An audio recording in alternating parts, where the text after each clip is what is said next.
NATO leaders have put on a united front as they meet in Lithuania for a two-day summit. Sweden has also taken a big step towards NATO membership after striking a deal with Turkish President Tayyip Erdogan. A number of Western leaders, including US President Joe Biden, are in attendance as they want to push support for Ukraine. Now, for more, we cross to our correspondent, Dasha Chernyshova. Dasha, thank you so much for your time this afternoon. Perhaps let's start here. What has Russia's response been to the NATO summit that is currently underway?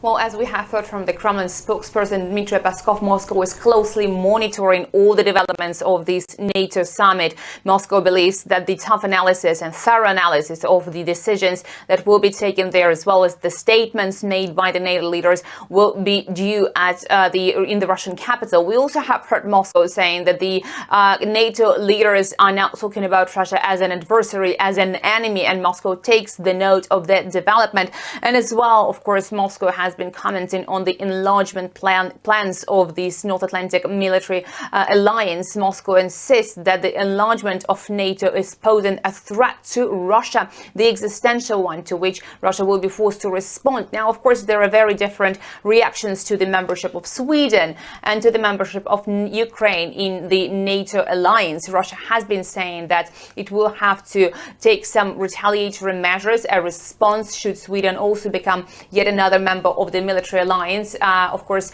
with regard to that, Moscow has been insisting that Russia was promised that there will be no further enlargement of NATO, yet this is what exactly has happened. Moscow is once again reiterating that it is not Russian military infrastructure that is getting closer to the Western Europe, but vice versa. So that's why Russia will be taking the set of measures should that actually become a reality. But also we have heard Moscow speaking about the grave consequences for the security architecture in Europe should Ukraine be promised or become a member of the North Atlantic Treaty Organization. Moscow has been saying that NATO is on a very slippery path here because Moscow already believes that NATO is heavily involved in the conflict in Ukraine, but NATO membership for Ukraine would certainly be the red line for Russia, and Moscow reminds that this is because of the coup d'etat, as Moscow describes it, that took place in Ukraine, that we are currently in this situation.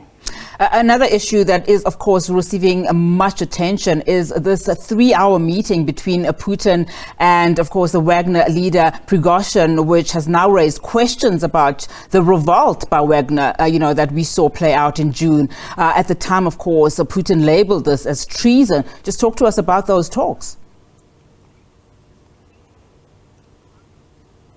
Well, that's right. We have heard the confirmation from the Kremlin saying that the Russian president has invited to the Kremlin a total of 35 people, including the unit commanders of the Wagner group and the Wagner boss Yevgeny Prigozhin on the 29th of June, just 5 days after the aborted armed rebellion by Yevgeny Prigozhin. So this meeting indeed has taken place at the Russian president's residence. So what we understand was that the Russian president has given his assessment of what happened on the 23rd and the 24th of June and suggested some employment options to the fighters of the Wagner group, while those fighters had an opportunity to outline their vision of the events.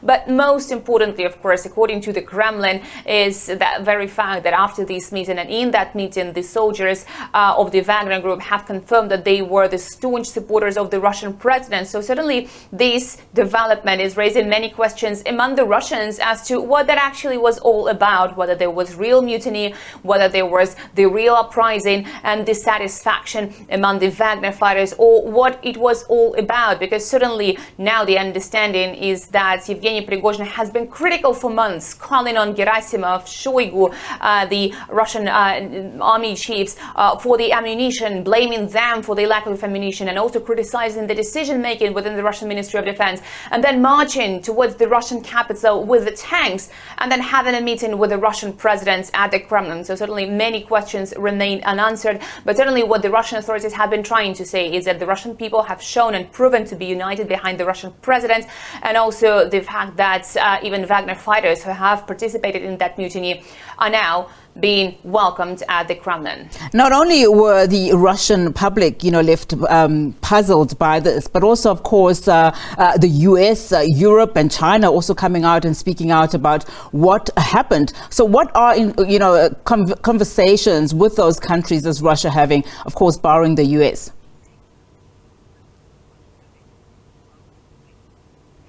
Well, certainly there are many questions as to what it was all about. Now, we have heard some reports coming from the Western countries that they knew that Wagner mutiny would be taking place just days ahead it actually took place. There were also reports that some of the Russian generals knew about that. But again, those are just unconfirmed reports. The Russian authorities have been very quiet with regards to any speculation, also suggesting that the armed rebellion would be raising many questions, not just within the Russian society, but also abroad. So certainly they are trying to portray the situation as if Moscow has taken everything under control and now everything is calm in the Russian leadership as well as the Russian society. But also you have to remember that Russia is waging its special military operation in Ukraine, and the officials here have been all insisting that it is not the right time to have this split within the Russian society. So definitely, at least on the surface, what we are seeing now is that everything is calm and Russia has managed to preserve its unity. Speaking of calm, just give us the very latest in terms of what is the current situation as it relates to the Russia-Ukraine war. I mean, you made some very pertinent points there in terms of what is likely to come out of NATO will probably be the next course of direction for Russia. Well, certainly what we have been hearing from the Russian officials is that they have been repelling the Ukrainian attacks as Ukraine has launched its counter-offensive. Moscow says those attacks have been largely unsuccessful. Moscow has been managing to repel all of those. Also, we have heard about the attacks on the Russian territory, the Crimea, Rostov and Kaluga regions. They have all seen their air defenses operating and intercepting the missiles that have been struck from the Ukrainian territory. So that's why, for instance, yesterday we have seen Russian Chief of General Staff Gerasimov, who has been one of those criticized by Yevgeny Prigozhin, speaking to his subordinates and ordering to better identify and destroy the storages of the Ukrainian missiles. Also, we understand that Moscow is indeed concerned about the supplies of cluster munitions to Ukraine, an issue that has been heavily criticized even by the American allies. The US insists that this is an important decision that they have actually managed to make because they want Ukraine to have the parity with Russia in the ongoing special military operation. But Moscow insists that those cluster munitions will have a detrimental effect on the civilians. And remember, in many countries, those cluster munitions are prohibited. So certainly Moscow has been saying that a lot will come out of this NATO summit. And also Moscow has been suggesting that Ukraine will try to stage some provocation on the eve of the NATO summit just to prove that it is capable of carrying out some successes on the battlefield. All right, Dasha, thank you so much for your time and, of course, that update. Dasha Chernyshova coming to us live there from Moscow, of course, also touching on that all-important meeting between Putin and the Wagner Group leader.